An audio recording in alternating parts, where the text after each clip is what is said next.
En este país hay gente que está furiosa con el gobierno federal. Tienen derecho a creer lo que quieran, pero no tienen derecho a matar a estadounidenses inocentes.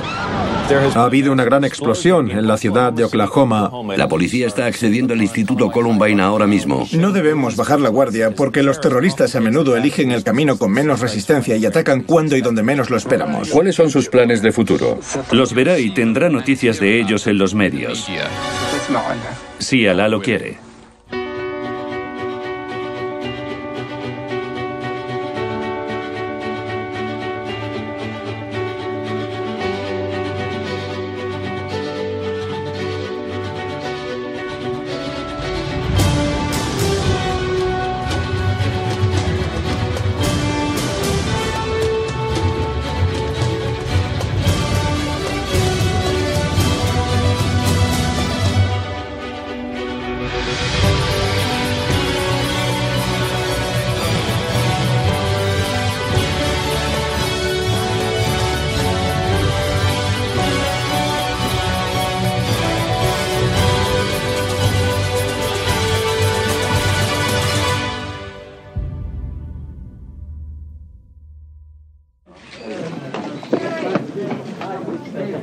Terry Anderson ha sido liberado. Era el último de los rehenes estadounidenses retenidos por terroristas proiraníes en Beirut, Líbano.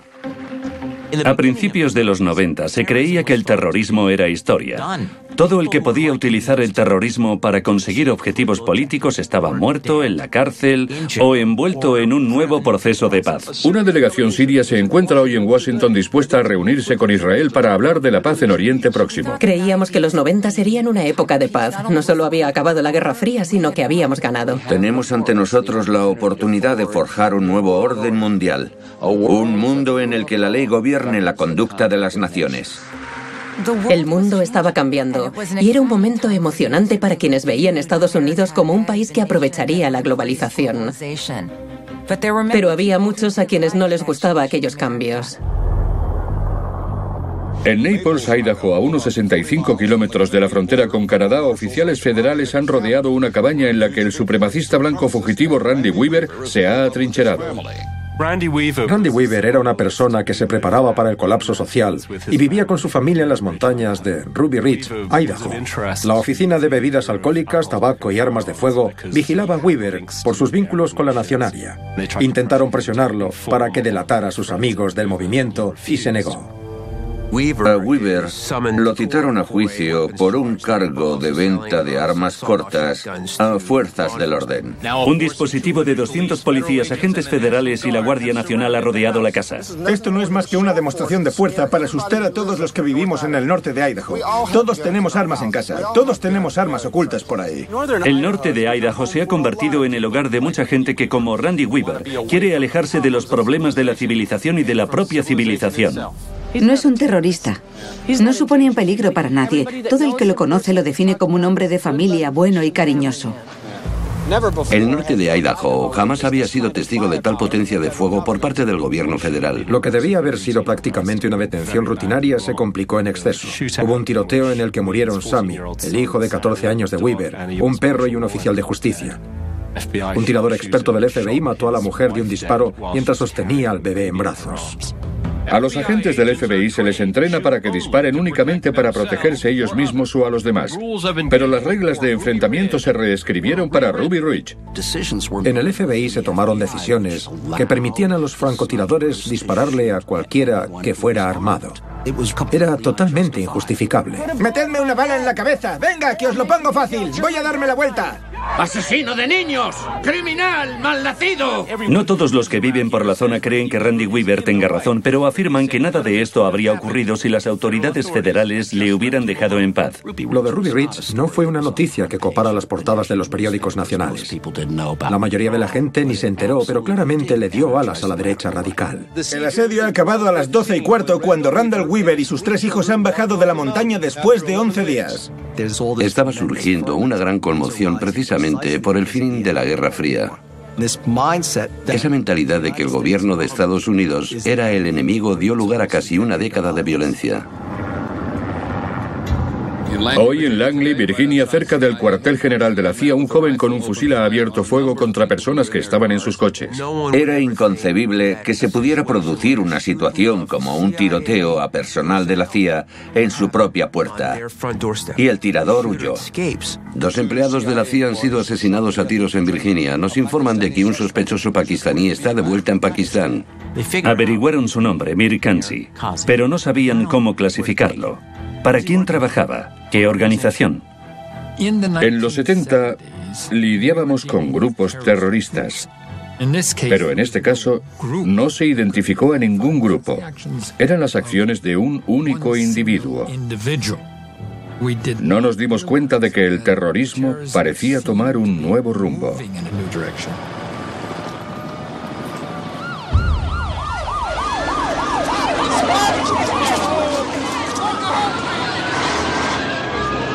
La misteriosa explosión subterránea ha hecho que hoy se propaguen fuego, humo y miedo por las gigantescas torres del World Trade Center. A las 12:18 ha ocurrido algo terrible aquí en el Bajo Manhattan. Fuentes de las fuerzas antiterroristas informan a CNN de que sospechan que las explosiones han sido provocadas por un coche bomba. El atentado tenía como objetivo derribar la Torre Norte y que ésta cayera sobre la Torre Sur. Las torres no cayeron, claro está. Pero sí que murieron 6 personas y más de 1000 resultaron heridas. Estaba muy preocupado. Ese tipo de cosas, esos accidentes, tragedias y sucesos de tal magnitud te afectan de manera personal. Lo más sorprendente es que no haya sido asesinada más gente, sobre todo teniendo en cuenta la hora a la que ha ocurrido y el sitio en el que ha ocurrido. El presidente Clinton acababa de llegar al poder. Yo estaba en Nueva York como embajadora de las Naciones Unidas. Es imposible explicar cómo cambiaron los ánimos de repente.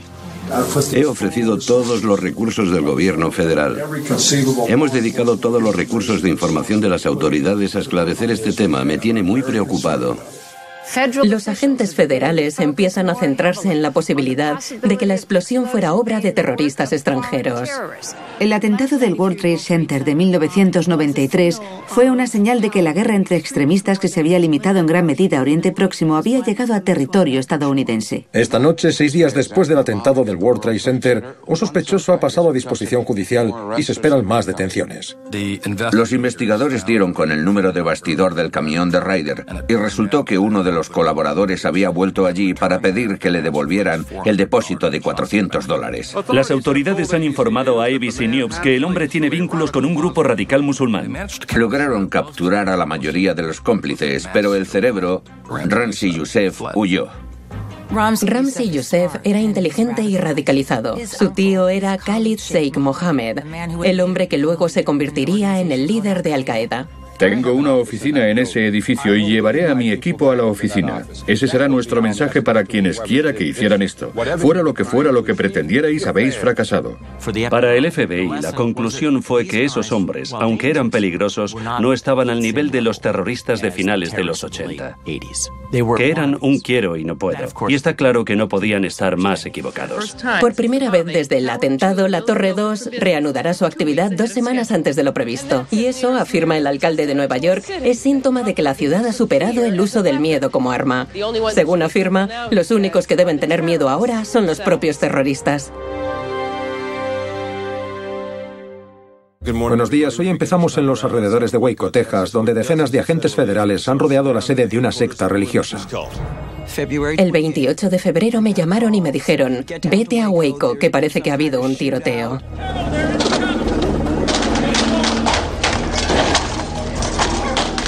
Había un grupo religioso, la secta de los Davidianos, que tenía un complejo. Habían estado comprando piezas para convertir armas semiautomáticas en armas automáticas ilegales.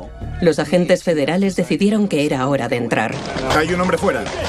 Tengo que disparar, largo de aquí. 4 agentes federales murieron en el tiroteo del domingo allí en Texas y otros 16 resultaron heridos. Casi 100 miembros de la secta siguen dentro del amplio complejo armados hasta los dientes. Su líder, David Koresh, Koresh dice que la reclusión continuará hasta que Dios le diga que salgan. Koresh se autoproclamó profeta. El Waco Tribune empezó a publicar una serie de artículos sobre alguien a quien llamaban el Mesías pecador, al que le encantaba la música, que se tomaba una cerveza con cualquiera y que casualmente mantenía relaciones sexuales con menores y tenía un montón de armas. A nadie le importa si tenemos armas o no. Tener armas es un derecho de los estadounidenses. Los miembros de la secta siguen reforzando el complejo, lo que sugiere que no tienen intención de rendirse pronto. El enfrentamiento llega a su 18º día. Este es el 20º día de conflicto. 32º día. Las negociaciones entre la secta y los agentes del FBI se han estancado. Solo se hablaba de Waco. Todos los telediarios, periódicos e informativos radiofónicos cubrían el enfrentamiento. David Koresh se convirtió en una figura conocida e inspiraba a mucha gente. Iba a plantarle cara al gobierno de Estados Unidos y no se iba a echar atrás. Y mucha gente iba hasta Waco para mostrarle su apoyo. La situación había llegado a un punto en que, en parte debido a la publicidad, ya no podía seguir así. Última hora sobre el enfrentamiento de 51 días. A primera hora de la mañana, vehículos blindados han entrado en el complejo del líder de la secta, David Koresh, y se han puesto a hacer grandes agujeros en las paredes. Se tomó la decisión de inyectar gas CS, un gas lacrimógeno muy potente. Todo Estados Unidos, al igual que todas las autoridades sobre el terreno, esperaba que salieran de allí. De repente, de una de las ventanas del segundo piso han empezado a salir llamas. Y como pueden ver, parece que ahora todo el complejo está ardiendo. No he visto nada en toda mi vida arder así. Se consumió en una gran bola de fuego. No parece que esté saliendo nadie del edificio. Las imágenes eran horribles. El gobierno federal de Estados Unidos utilizó un tanque para enfrentarse a un complejo con niños. Así no hacemos las cosas en Estados Unidos y aún así la administración Clinton estaba convencida de que Koresh no les había dejado elección. Aquí el delincuente era David Koresh. Y no creo que el gobierno de Estados Unidos sea responsable del hecho de que un puñado de fanáticos haya decidido suicidarse y siento que hayan matado a sus hijos. Luego se demostró que los davidianos le habían prendido fuego al edificio. Pero había literalmente millones de estadounidenses que estaban convencidos de que el gobierno les había asesinado. Todo empezó con una violencia ni justificada ni provocada cuando los agentes federales fueron allí. Y ha acabado con una violencia ni justificada ni provocada. Para mucha gente, lo de Waco era una prueba definitiva de que el gobierno federal era depredador y agresivo y que había que contraatacar con los milicianos de 1776, coger las armas y defender sus derechos. Esta es la milicia de Michigan, una autoproclamada fuerza de combate de ciudadanos de a pie que se preparan para defenderse del gobierno federal. Hoy os pasarán disparos por encima de vuestras cabezas. También hay una milicia armada aquí en Indiana y en al menos otros 20 estados. Siempre habíamos tenido una derecha radical, pero en los 90 se volvió algo muy común. Las exposiciones de armas se volvieron un lugar muy importante, no solo para vender armas, sino también para vender literatura nazi real, además de manuales para supervivencialistas y cosas así. ¿Están preparados para un conflicto con el gobierno? Sí, estamos preparados para defender nuestros hogares, a nuestras familias, a nuestros hijos, nuestras vidas y nuestra propiedad, sí. Los estadounidenses ignoraban en gran medida lo que ocurría en el corazón del país en lo relativo al movimiento de las milicias. Y había un elemento extremista que se estaba pasando por alto, y eso es lo que los hacía tan peligrosos. Tenemos un boletín especial de NBC News. Ha habido una gran explosión en la ciudad de Oklahoma. De momento no podemos confirmar el número de víctimas, pero la explosión se ha sentido a 50 kilómetros de distancia. Los equipos de rescate intentan rescatar a los supervivientes. Como pueden ver, todo el lateral del edificio se ha venido abajo. El 19 de abril, cuando llegué a Oklahoma City, el edificio seguía en llamas y había un montón de coches alrededor que también habían explotado. Era increíble. Ante el horror del atentado, son los niños muertos y heridos los que han aturdido y enfurecido al país. El móvil de esta locura se desconoce en estos momentos, pero el gobernador de Oklahoma dice que hay dos cosas claras: que los que lo han hecho sabían lo que hacían y que son unos animales. Me complace anunciar que uno de los individuos considerados responsables del horrible ataque del miércoles en Oklahoma City ha sido detenido. Timothy McVeigh, de 27 años. Eso provocó una enorme conmoción en el país. Se trataba de un acto de terrorismo perpetrado por uno de nuestros conciudadanos. Hoy, un segundo hombre ha sido acusado de volar el edificio federal, Terry Nichols, que lleva detenido desde el atentado. Timothy McVeigh y Terry Nichols se conocieron en el ejército. McVeigh había luchado en la Primera Guerra del Golfo. Se fue del ejército muy desencantado. Lo único que lo mantenía en pie era lo que leía sobre la extrema derecha radical y el conocer a personas con intereses afines.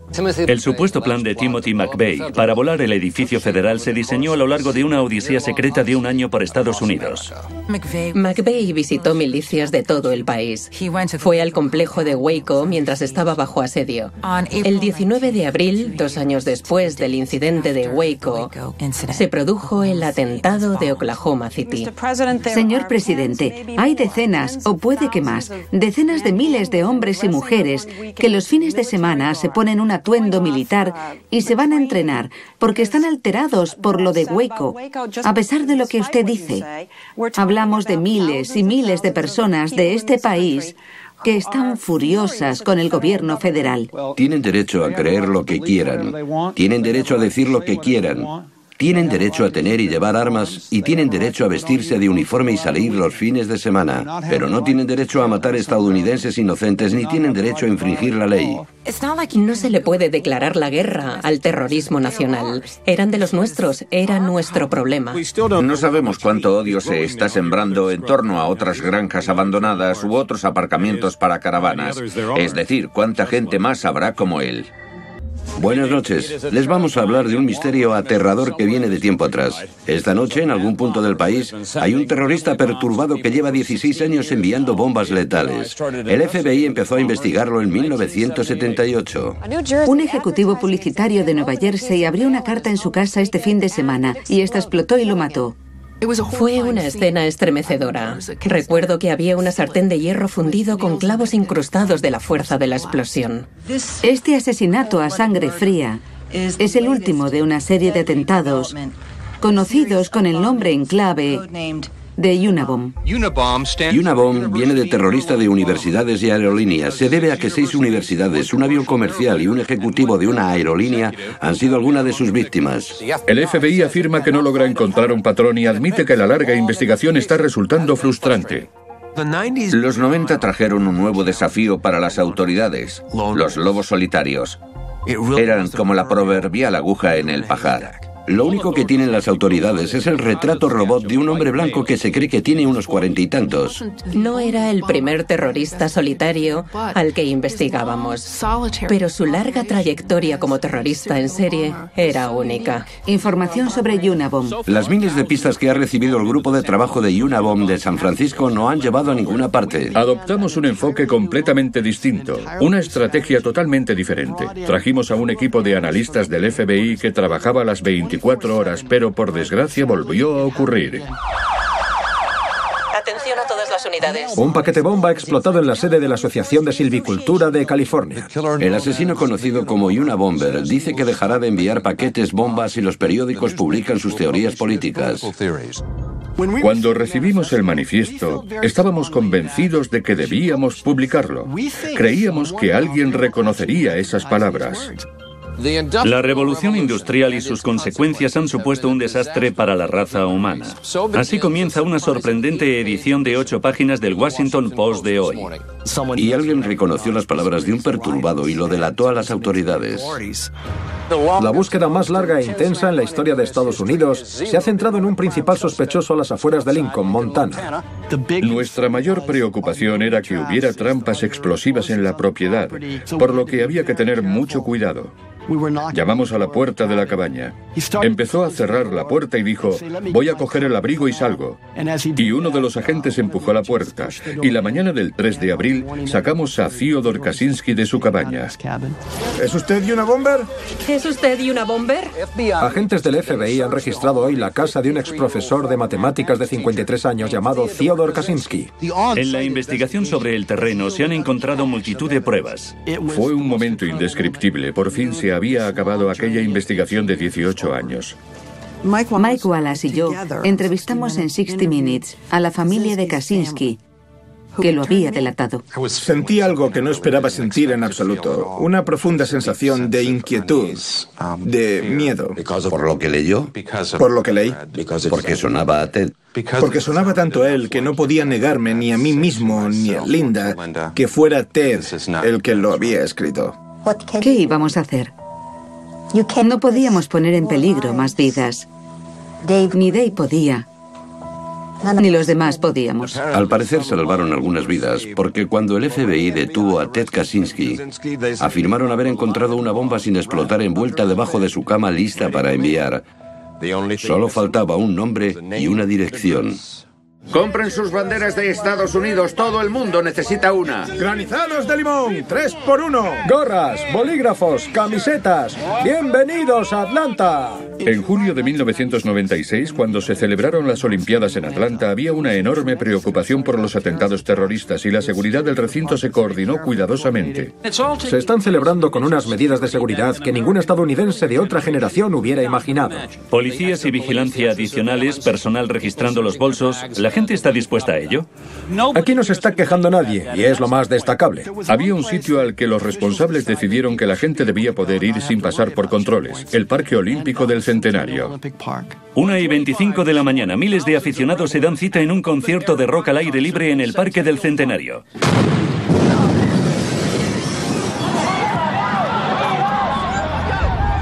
De repente he sentido un gran estruendo, una explosión. Ha venido una ola de calor y me ha tirado del muro y se me han roto los pantalones por aquí. ¡Todo el mundo para allá! ¡Vamos! ¡Todo el mundo fuera de la calle! Las autoridades dicen que el dispositivo parece ser una bomba casera con clavos y tornillos diseñada para atravesar la carne humana. Más de 100 personas han resultado heridas y hay 2 muertos. Antes de que explotara aquel dispositivo, el guarda de seguridad Richard Jewell detectó una mochila, alertó a un policía y empezaron a evacuar la zona. Si no hubiera estado tan rápido, seguramente habrían muerto muchas más víctimas. Jewell ha sido alabado como un héroe tras el incidente y hasta el presidente Clinton lo ha halagado por su rápida actuación. Lo único que lamento es no haber podido evacuar a todo el mundo de la zona. El FBI tiene a un sospechoso, léanlo aquí. Casi de inmediato se sospechó de Richard Jewell. Creían que había colocado la bomba para hacerse el héroe. ¿Lo hizo usted? No fui yo. Los agentes del FBI se han presentado en el piso de Jewell a primera hora con una orden de registro. Han llevado un perro y un furgón de pruebas. En mitad del jaleo para intentar comprender lo que había pasado, Richard Jewell se convirtió en el rostro del atentado del Parque Olímpico hasta que se aclaró que no había sido él, pero para entonces ya había salido muy perjudicado. A pesar de su interés, no han encontrado pruebas físicas que lo vinculen con la escena del crimen. Por sus ansias de conseguir sus propios objetivos, el FBI y los medios por poco nos destruyen a mi madre y a mí. A los lobos de los medios se nos ofreció a Jewell, y los lobos estuvimos encantados de cebarnos con él durante días. Es como si nos lo hubieran entregado con la esperanza de que el daño que le hiciéramos fuera a resolver el crimen. Si Richard Jewell ya no es sospechoso, ¿quién colocó la bomba casera? Continuará.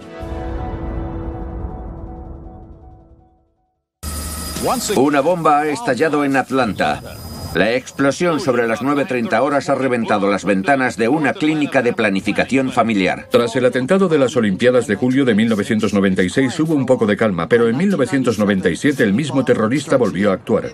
Solo ha durado unos segundos, así que te quedas en shock sin saber lo que está pasando en ese momento. ¿En qué parte del edificio se encontraba? ¡Ay, Dios!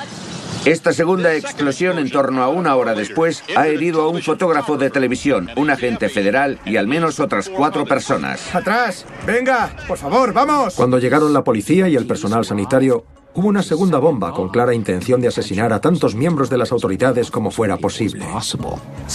La segunda y la tercera bomba son una técnica clásica del ejército republicano irlandés y los terroristas de Oriente Próximo, pero parece que es la primera vez que se emplea esta táctica en Estados Unidos. Otra explosión. El tercer gran atentado que vive esta ciudad desde el verano. Pasa el tiempo y se producen más atentados similares a los de Atlanta. Mismo material, mismos detonadores, clínicas para abortar, una discoteca de lesbianas. Los agentes federales han pedido ayuda públicamente para encontrar a este hombre, Eric R. Rudolph, de 31 años y natural de Marble, Carolina del Norte. No se sabe mucho de Rudolph. Los investigadores lo describen como alguien que sale mucho y sin un trabajo ni una dirección fijos. A Eric Rudolph se lo identificó como un terrorista antiaborto que atentó en las Olimpiadas, porque quería un escenario en el que mostrar su sentimiento antiaborto. Eric Rudolph huyó. Cuando empezamos a buscarlo, nos fuimos convenciendo de que su área de descanso estaba donde nació y se crió, en los bosques y montañas de Carolina del Norte. Ayer se encontró esta camioneta. Creemos que entre el jueves y ayer, Eric Robert Rudolph condujo esta camioneta. Recuerdo que uno de los asesores militares dijo, podría esconderse un ejército en estas montañas y no lo encontraríamos. Los agentes están atravesando sistemáticamente las cientos de cuevas que hay por la zona. Afirman haber encontrado arañas del tamaño de una mano y serpientes de cascabel del grosor de un brazo. Las autoridades estadounidenses observaron que podías estar en la lista de los más buscados del FBI y aún así ser capaz de esconderte en este país. Ese hombre desapareció durante 5 años. ¿Cree que estará disfrutando lo de ser más listo que los federales? Claro, yo creo que sí, que forma parte de su juego del escondite. ¿Y cree que va ganando? Es que va ganando.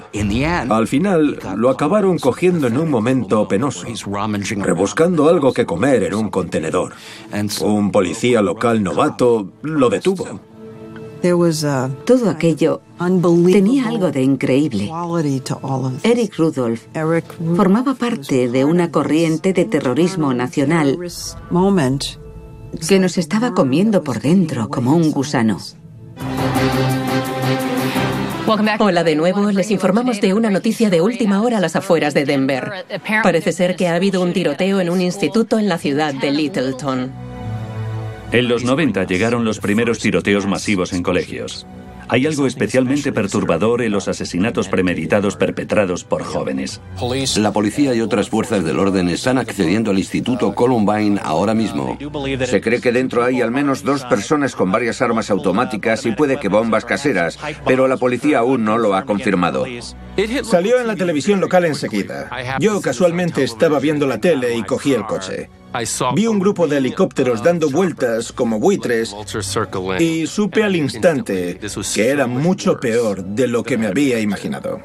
Unos pistoleros han empezado a disparar en el comedor del instituto. Los jóvenes se han dispersado y los disparos han rebotado en taquillas y paredes. Hay varios heridos. ¿E iban disparando al tuntún? Han empezado a disparar a cualquiera que fuera andando, hablando. Tienes sangre en las manos. Les han disparado a todos a mi alrededor y le he rogado durante 10 minutos que no me disparara. Fue horrible e inconcebible. Pero vimos cómo pasó. En la parte superior de la pantalla pueden ver a un alumno ensangrentado colgando de una ventana.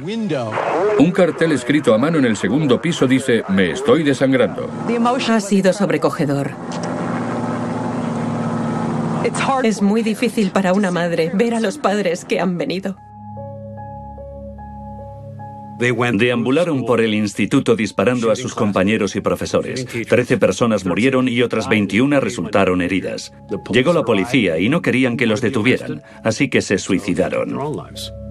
El Denver Post de mañana identifica a los 2 sospechosos como Eric Harris, de 18 años, y Dylan Klebold, de 17. Según consta, ambos murieron de heridas de disparo autoinfligidas. Las autoridades han registrado las casas de los 2 chicos y han encontrado piezas para fabricar bombas caseras y otros artefactos explosivos.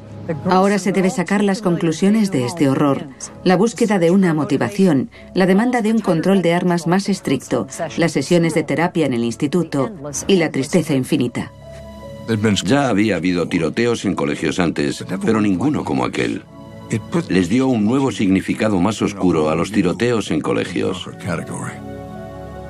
También generó una serie de preguntas del tipo, ¿qué les está pasando a nuestros jóvenes? Creo que algunos jóvenes se están adentrando cada vez más en la música rock, la violencia y esa subcultura. La gran pregunta era ¿por qué lo hicieron? Eran completamente distintos, con una personalidad y unos motivos opuestos. Dylan estaba deprimido y tenía instintos suicidas. Estaba deseando morir. Eric Harris era el cabecilla. Quería demostrar el poder que tenía. En su página web, Harris escribió: "Las bombas caseras son una de las formas más fáciles y letales de matar a un grupo de gente". Lo de Columbine no se planeó como un tiroteo en el instituto. La intención era atentar con bombas. Se inspiraron en el atentado de Oklahoma City. Esperaban matar al menos a 500 personas, pero muchas de las bombas caseras no llegaron a explotar. Los timbres de los colegios son signos de mal agüero. ¿Pasará en el nuestro? Lo que hizo Columbine en el ámbito del terrorismo fue abrir una caja de Pandora terrible, porque el terrorismo siempre se había utilizado con fines políticos. Pero Eric y Dylan pensaron, ¿por qué no usar el terrorismo para hacernos famosos? Y lo hicieron y crearon el molde para estos asesinatos a modo de espectáculo. Y nosotros les damos la plataforma para ello. Les damos cobertura. Cometen el acto y nosotros les convertimos en estrellas. La Casa Blanca ha confirmado que Ramzi Ahmed Youssef, el supuesto cerebro del atentado del World Trade Center, ha sido detenido en Pakistán. Tras 11 horas de deliberación, los 7 hombres y las 5 mujeres han condenado por unanimidad a McVeigh a muerte por inyección letal. El FBI afirma que el hombre buscado por el tiroteo mortal frente a la sede de la CIA ha sido entregado a Estados Unidos. Y una bomber ya conoce su condena: cadena perpetua. A lo largo de los 90, muchas amenazas terroristas se trataban como casos de orden público. El Ministerio de Justicia y el FBI encontraban al responsable y lo procesaban. Y no es que esa estrategia no fuera esencial, pero significaba que no estábamos percibiendo la amenaza de algo mayor. Esta es la nueva cara del terrorismo. Osama Bin Laden, de 39 años, el hijo renegado de un multimillonario saudí. Un fundamentalista islámico esquivo y misterioso. La formación académica de Bin Laden se centró en economía y administración pública, por lo que le dio al terrorismo el enfoque de un empresario al crear Al-Qaeda. Llámenlo terrorismo S.A.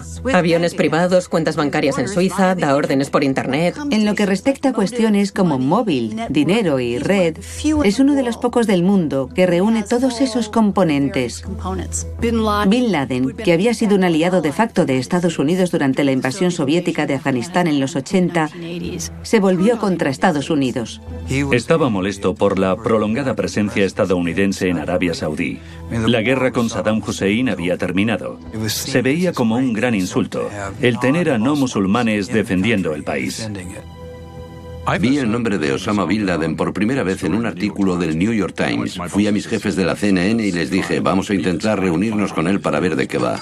En estas remotas montañas de Afganistán se encuentran los diversos escondites de uno de los hombres más buscados del mundo, Osama Bin Laden. Peter Arnett, el corresponsal, Peter Juvenile, el cámara y yo viajamos con fines a Bin Laden, a las montañas de Afganistán, por entonces controladas por los talibanes. Hace un año Bin Laden se refugió aquí, en Afganistán. Afganistán es posiblemente el único país del mundo que lo admite. En su primera entrevista en televisión, esperaba llegar al público de todo el mundo. Señor Bin Laden, le ha declarado la yihad a Estados Unidos. ¿Podría decirnos por qué? La arrogancia del régimen de Estados Unidos ha llegado al punto de ocupar Arabia, el lugar más sagrado para los musulmanes, que hoy somos más de 1.000 millones en todo el mundo. ¿Cuáles son sus planes de futuro? Los verá y tendrá noticias de ellos en los medios, si Alá lo quiere.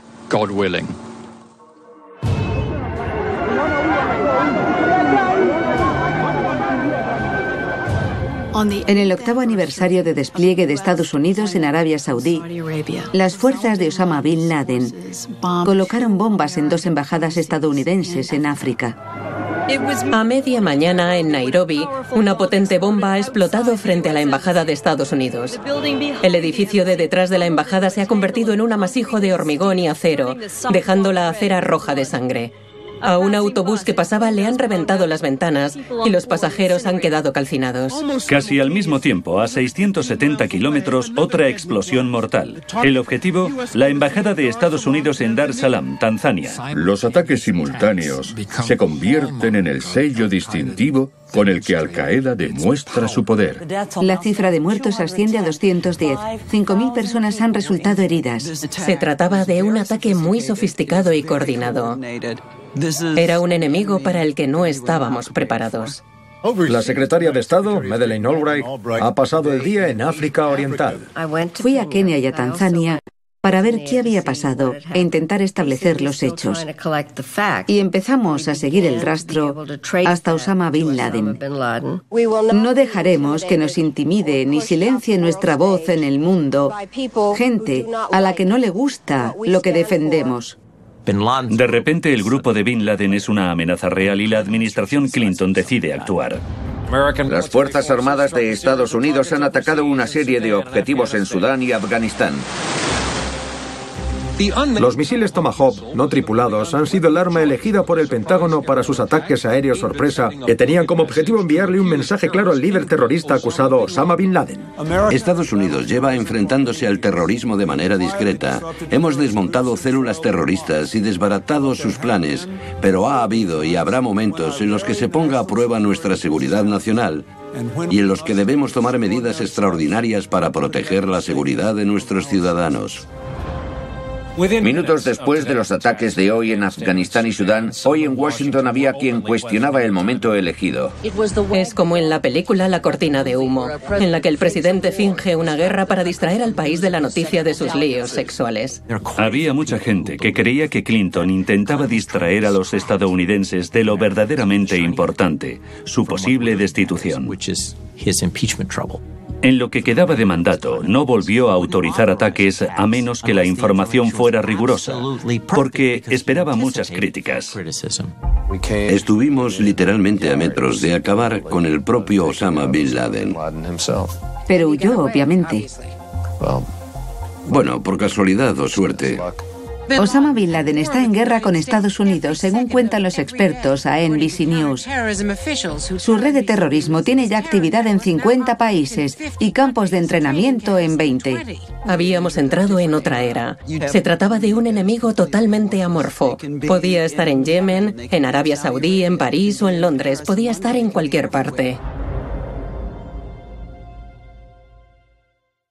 ¿Qué temor existe actualmente por Bin Laden?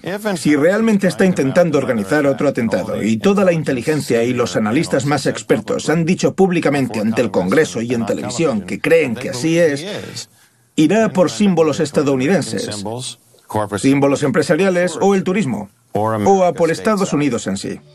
A finales de la década, las agencias de inteligencia estadounidenses y de otros países estaban en alerta. Las comunicaciones interceptadas decían que el cambio de siglo, o en este caso de milenio, era una gran oportunidad para hacer historia. Esta noche han detenido a un hombre que ha cruzado la frontera canadiense en dirección a Seattle, con el maletero cargado de explosivos y temporizadores. Las autoridades afirman que el sospechoso ha llegado a Port Ángeles, Washington, en barco desde Victoria, Columbia Británica, pero que estaba nervioso y actuaba de forma sospechosa. Fue una policía fronteriza de Washington la que detuvo al conductor y le preguntó si podía mirar en el maletero. Las autoridades temen que formaba parte de un plan para atentar el día de fin de año y que no actuaba solo. Puede que haya una conexión con el terrorista de origen saudí Osama Bin Laden. Pero, como ha dicho un agente esta noche, hay mucho que aún no sabemos.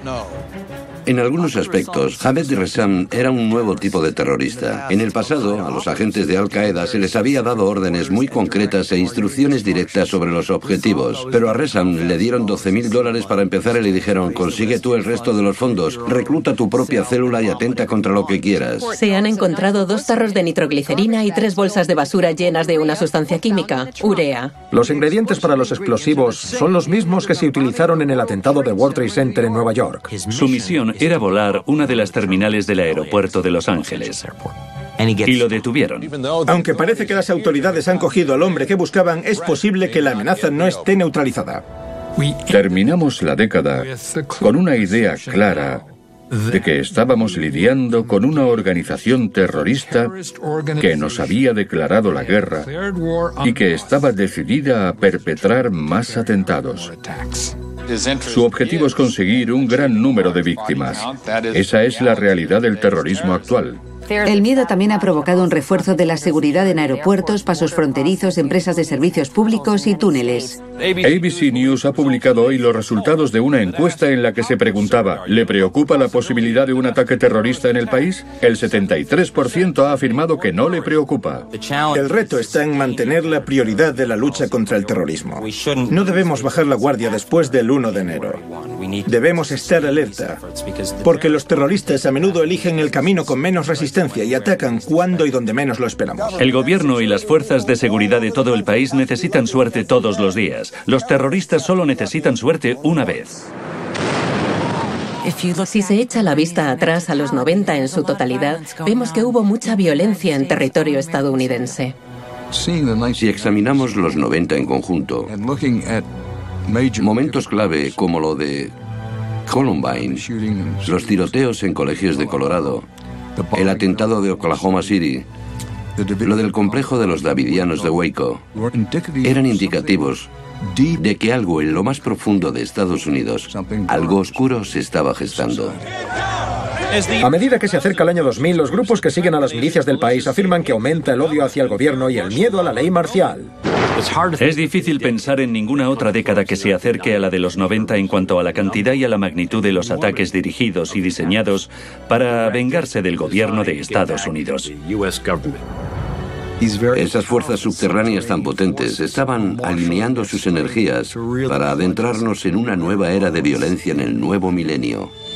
Ya era horrible cuando estas desgracias ocurrían en otros sitios, pero ahora que el mundo es un gran pueblo, ya no hay otros sitios. Cuidado, estadounidenses, el terrorismo está aquí. Creo que nos esperan muchos años ¿De cosas así? De cosas así. Esto es la nueva guerra y las batallas de finales de este siglo y comienzo del siguiente. Y este país, si lo pensamos, ya fuera en la Primera Guerra Mundial, la Segunda Guerra Mundial o la Guerra Fría, siempre ha tenido un enemigo. Y el enemigo son los terroristas que no creen en lo mismo que nosotros y que están dispuestos a matar a gente inocente. Y tenemos que entender que hay que hacer un esfuerzo constante.